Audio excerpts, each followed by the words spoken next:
कन्नौज के विकास के लिए, कन्नौज के लोगों के सम्मान के लिए और कन्नौज की पहचान के लिए, क्योंकि कन्नौज का इतिहास बहुत शानदार रहा है।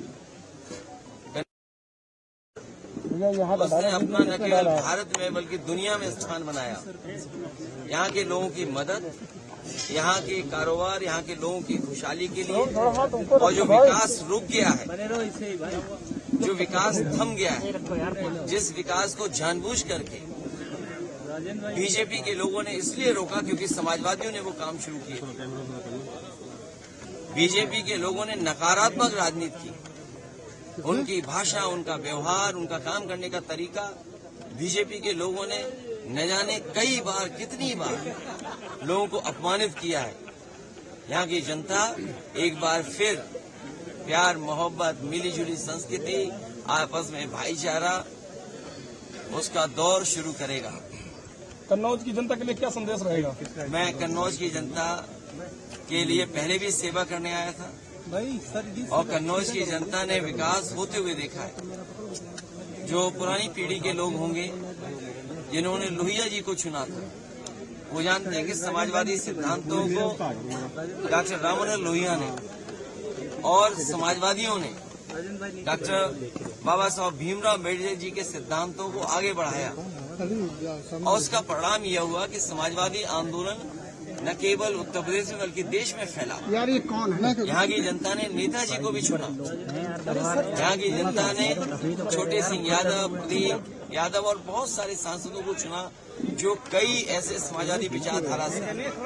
हम समाजवादियों का, खासकर मेरा, क्योंकि जहाँ से शुरुआत हुई हो वहाँ फिर एक बार आने का जो सौभाग्य मिला है, मैं इस कन्नौज के विकास के लिए काम करूंगा।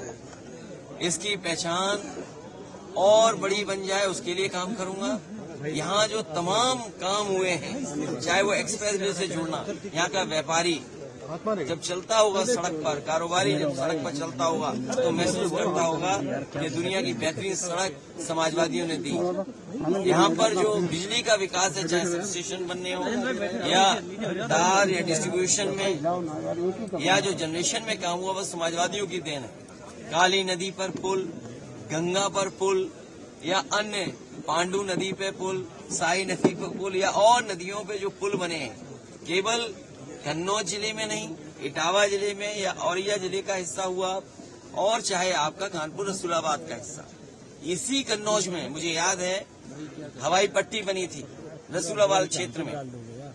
एक बार केवल हवाई जहाज उतरा। सोचो बीजेपी के नकारात्मक राजनीति का दौर कि जो हवाई पट्टी रनवे बना रसूलाबाद में, उसने केवल एक बार हवाई जहाज उतरा और हवाई जहाज दोबारा नहीं उतर पाया।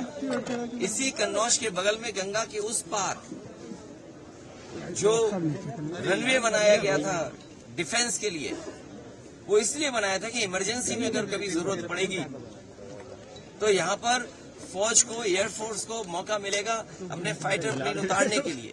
और अभी कुछ दिन पहले आपने वो नजारा देखा होगा जिसमें हरक्यूलिस, सुखोई और तमाम एयरफोर्स के हवाई जहाज उस पर उतरे थे और उन्होंने अपनी एक्सरसाइज करके दिखाया था। ये गंगा पे पुल 8 लेन है और मुझे खुशी है इस बात की कि जिस समय ये पुल बन रहा था, बहुत सारी और संस्थाओं के अधिकारी आकर के देखते थे कि आखिरकार बारिश में कैसे बन रहा है। अक्सर बारिश में काम रुक जाता था। 8 लेन गंगा का पुल, आप जहाँ से माँ गंगा शुरू हुई है और जहाँ तक माँ गंगा है आखिरी जगह तक, अगर कहीं 8 लेन का पुल बनाओ, सबसे पहले समाजवादियों ने 8 लेन पुल बना करके इसी कन्नौज को जोड़ने का काम किया था। मंडी, जो मंडी बनी थी आधी अधूरी वैसी है। किसानों के लिए किसान बाजार, घड़ी भी कभी कभी बंद हो जाती है, जो समाजवादियों ने लगाया था। इंजीनियरिंग कॉलेज, परफ्यूमरी का पहली बार कोर्स होना, क्योंकि परफ्यूम और आज के जमाने के हिसाब से चीजें समझें, मार्केटिंग क्या है, दुनिया में जो परफ्यूम है उसका मार्केट कैसा है, उन मार्केट में सबसे बेहतरीन परफ्यूम कौन काम कर रहा है। तो अगर FFDC बनी तो हमने इंजीनियरिंग कॉलेज भी बनाया और परफ्यूम पार्क भी बनाया, उस काम को भी रोक लिया। यहाँ पर दूध को लेकर के मैंने कहा था कि गाय के दूध को लिए काऊ मिल्क प्लांट, बताओ काऊ मिल्क प्लांट बंद कर दिया। कलाम साहब जो राष्ट्रपति रहे देश के, उन्होंने और मैंने खुद उस गांव में 16 प्लांट शुरू किया था, कोई सपोर्ट नहीं दे रहे। स्टेडियम जो बना था आधा अधूरा पड़ा है। कन्नौज में स्टेडियम बनना था, आधा अधूरा पड़ा है। तो मैं कितनी बातें बताऊं, कितने विकास के काम जो कन्नौज को सीधे सीधे पहुंचे थे। मेडिकल कॉलेज, क्या गरीबों का इससे इलाज नहीं होता? पैरामेडिकल, नर्सिंग कॉलेज, सोचिए आज भी अगर आप जाएं तो कार्डियोलॉजी में आप जाकर के अपना हार्ट नहीं दिखा सकते। अगर आप जाएं मेडिकल कॉलेज में और अगर किसी को कैंसर है, प्राइमरी, सेकेंडरी, टर्शरी, और अगर उसको फर्दर इलाज की जरूरत पड़े, तो वो जो कैंसर इंस्टीट्यूट बनाई थी या उसका एक डिपार्टमेंट बनाया था, वो डिपार्टमेंट बंद पड़ा हुआ है। कैसी सरकार है सोचो। इसलिए बीजेपी की जो नकारात्मक राजनीति है वो खत्म होगी और भाईचारे की, प्रेम की और हमारे समाजवादियों की सादगी का एक दौर शुरू होगा, जो कन्नौज में विकास और खुशहाली लाने का काम करेगा। यहाँ के किसान कैसे खुशहाल हों, आलू को कैसे कीमत मिले, आलू से क्या बाई प्रोडक्ट बन सकता है, मंडी में सुविधाएं किसानों को कैसे मिले, उन तमाम कामों को आगे बढ़ाया जाएगा जो बीजेपी के लोगों ने रोका है। भैया आपने कन्नौज क्रांति की बात की है, कन्नौज क्रांति शुरू होने वाली है, आपने ये रुझान आ रहे हैं, ये जो रुझान आए हैं, ये रुझान है, ये रुझान आ गए हैं। जो भाषा बदली है, जो भाषा बदली है, जो बीजेपी के नेताओं का देखा कैसी भाषा हो गई है। इसीलिए मैं कह रहा हूं, हमारा साथी कह रहा है कि कश्मीर, वो कन्नौज की क्रांति, वो हमारी खुशबू की जो क्रांति है, खुशबू की क्रांति कन्नौज की क्रांति है। खुशबू फैले, सुगंध फैले, एक दूसरे से मोहब्बत बढ़े, प्यार बढ़े, एक दूसरे का कारोबार बढ़े, ये कन्नौज क्रांति है। भाजपा सांसद सुब्रत पाठक का बयान आया है, भारत और पाकिस्तान का मैच होगा। आप चुनाव में आया तब देखो पत्रकार भाइयों, न वो बॉल फेंक पाएंगे न बैट घुमा पाएंगे। अगर पहली बॉल पे छक्का न मारा तो हम समाजवादी लोग नहीं हैं, और 6 की 6 बॉलों पे छक्का मारेंगे। आप तो आ गए हैं कन्नौज में, आपके दोस्त भी अमेठी से आने वाले हैं। अरे सब आएंगे अब तो महफिल यूपी में ही सही नहीं। और इसलिए भी कि देखो ना बीजेपी वालों की भाषा क्या है। ये भाषा इसलिए है क्योंकि इन्होंने अपने कारोबारियों की मदद की। जब से इलेक्टोरल बॉन्ड की बात आई है, बीजेपी का बैंड बज गया।